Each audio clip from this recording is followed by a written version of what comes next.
अब बंद कर दो, कोई भी ना है। जी सर। बिस्मिल्लाहिर्रहमानिर्रहीम। अब 3 घंटे हो गए हैं। 3 घंटे से मुझे इन्होंने यहां रखा हुआ है अदालत के अंदर, जाने नहीं दे रहा है। कभी कोई बहाना मारते हैं, कभी कोई बहाना मारते हैं। मैं आज सारी कौम को कह रहा हूं कि अदालत ने मुझे हर जगह बेल दे दी है, मेरे ऊपर अब कोई केस नहीं है, मैं आजाद हूं। उसके बावजूद इन्होंने मुझे यहां किडनैप किया हुआ है, जबरदस्ती रखा हुआ है।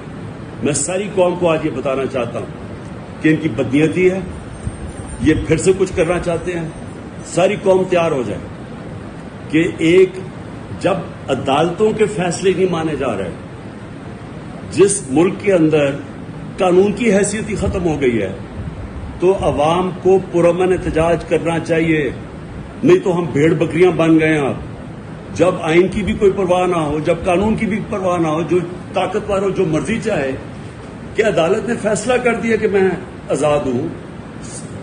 3 जजेस ने हाई कोर्ट के फैसला किया है, उसके बावजूद मुझे यहां रोका हुआ इन्होंने पिछले 3 घंटे से। मैं सारी कौम को अभी बता रहा हूं, आप पुरअमन तरीके से एहतजाज के लिए तैयार हो जाएं।